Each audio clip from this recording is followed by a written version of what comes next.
আমার সাইকেলটা নিয়ে আমি বেরিয়ে পড়ছি একটা নতুন উৎসবের খোঁজে।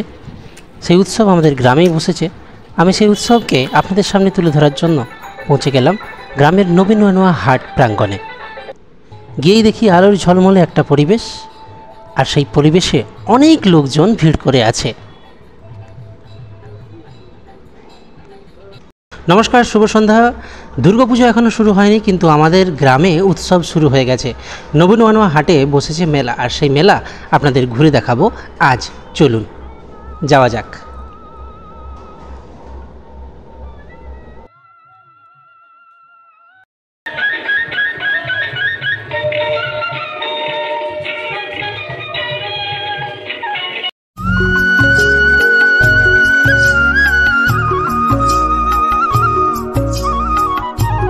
মেলায় ঢুকতেই রাস্তার দুপাশে বিভিন্ন ধরনের দোকান আমরা দেখতে পাচ্ছি। সেই দোকানগুলোর হালকা চিত্র আপনাদের সামনে তুলে ধরব।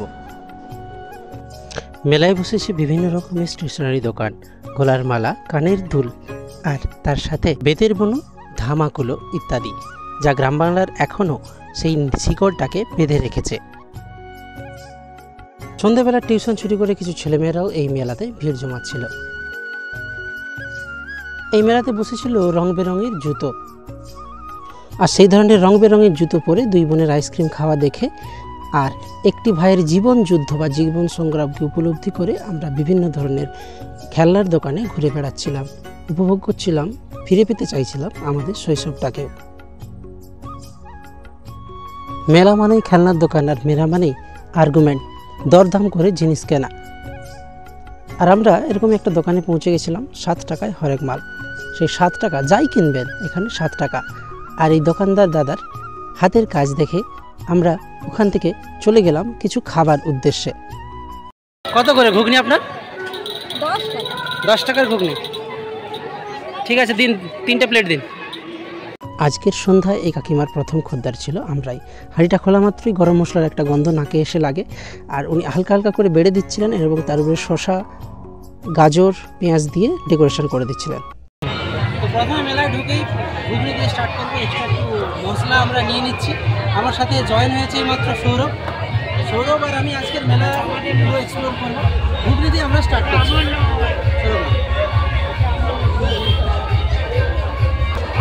করে দিচ্ছি একদম দেরি করে লাভ নেই। আর প্লেট আমি হাতে রেখে কিছুক্ষণ দাঁড়িয়ে থাকতে পারি। আরে গো,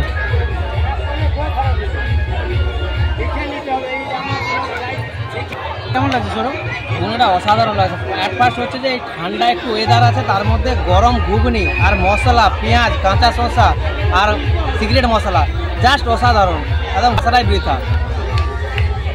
ঘুগনি খেতে খেতে কাকিমার আরও কয়েকটা খদ্দের ডেকে দেওয়ার চেষ্টা করি। এর আরও একটা ব্লকে যেমন আমরা 5 জন উপস্থিত হয়েছিলাম, আজকেও 5 জন উপস্থিত হয়েছি, আর 5 জন মিলে আপনাদের কাছে এই মেলাটা এক্সপ্লোর করব। আর পুরো ভিডিওটা আপনারা অবশ্যই দেখবেন, কেমন মজা হয় দেখুন। এবার 5 জন মিলে মেলার বিভিন্ন দোকানগুলো খুঁজে দেখছিলাম আর ভাবছিলাম কি খাওয়া যায়। সৌরভ যে আমার সঙ্গী এখানে, সে বলেছিল এই পাঁপড় ভাজাটা খাওয়ার জন্য, এই যে আবদার করছে। কিন্তু আমরা অবশেষে ডান দিকে যে দোকানটা ছিল, সে মহাপ্রভু ভেলপুরি দোকান, সেখানে গিয়ে ভেলপুরি অর্ডার করার চেষ্টা করি। অর্ডার দিয়ে কীভাবে ওনারা ভেলপুরিটা বানাচ্ছিলেন সেটাই দেখছিলাম।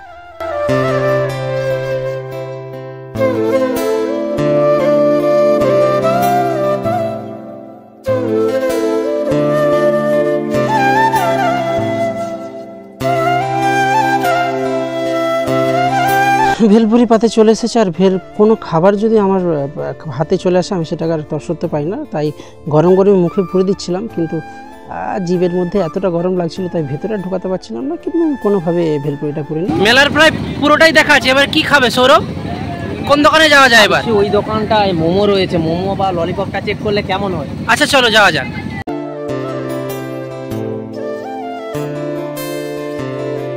আরে দাদা, এগুলোর নাম কি? দুটোই চিকেন ললিপপ এবং চিকেন পকোড়া। দাম কত রেখেছেন? 30 টাকা 10 টাকা, তাই তো? আর মোমো 50 টাকা প্লেট। ক পিস থাকবে? 6 পিস।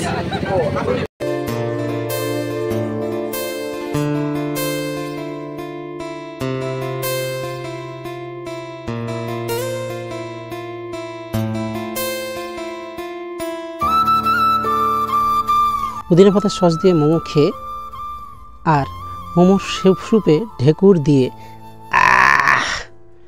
চলে গেলাম একটু আইসক্রিম দোকানে দোকানদার করার জন্য। ওখানে দাঁড়ানো মাত্রই মেলার কারেন্ট চলে যায়, তাই জয়দেবদার আইসক্রিম দোকানকে টাটা করে চলে গেলাম অন্য দোকানে ফুচকা খাওয়ার লোভে। এই হচ্ছে আমাদের গ্রামের সবথেকে ক্লিনেস্ট ফুচকাওয়ালা শাসমল বাবু। তার কাছে তো সব দিনই ফুচকা খাই, কিন্তু এবারে ভাবলাম অন্য কারো কাছে ফুচকা খেতে, তাই নতুন দোকানে পৌঁছে গেলাম। একদম লাল করে মাখা আলুটাকে ঝালঝাল করে টক জলে ডুবিয়ে পাতে পড়ছিল আমার কিন্তু তর্স হয়েছিল না, তাই প্লেটটাকে কাঁপাচ্ছিলাম কখন আসবে। আসলে ফুচকা দেখলেই সব মানুষেরই জিভে একটা জল আসে, কারণ নাও আসতে পারে, কিন্তু আমার আসে। ব্যাস ফুচকাটা পাতে পড়া মাত্রই এই যে হাঁয়ে পরে দিলাম। আর আমি কে নেব?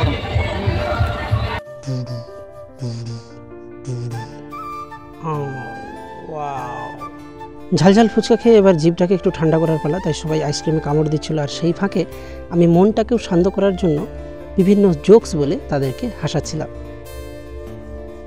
ভাবছি এবার মিরাক্কেলেও যাব। কি এমন বললাম, এই ছেলেটার হাসি দেখো।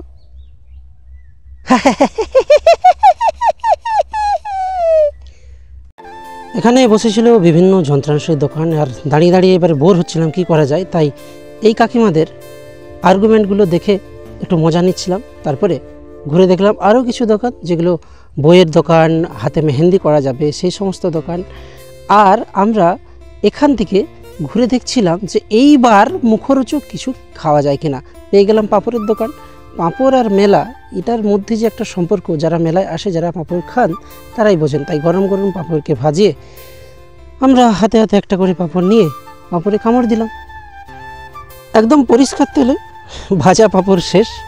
আর এবার হাতে নিয়ে একটু ছবি তোলার ঢং, আর তারপরেই সবাইয়ের বাইটটা একে একে দেখালাম।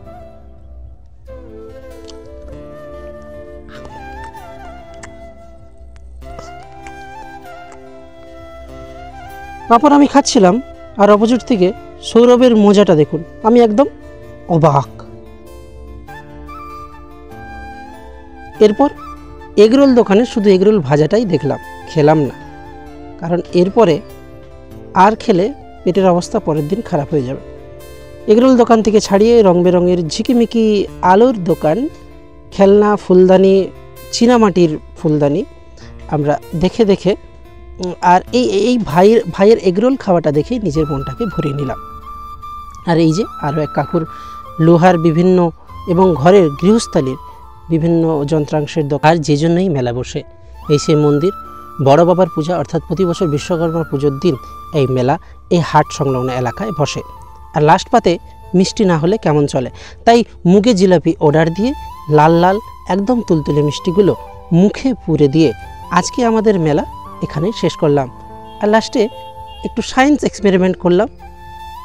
আমি একটু চেষ্টা করলাম, কিন্তু আমারটা অতটা ভালো হয়নি। সবাইকে টাটা জানিয়ে আজকের এই ব্লগ এখানে শেষ করলাম। আবার কখনো নতুন ব্লগ নিয়ে আপনাদের সামনে তুলে ধরব। আশা করি আপনারাও এই ধরনের গ্রামের মেলা পছন্দ করেন, তাই আমার পাশে থাকবেন এবং এই মেলা উপভোগ করবেন।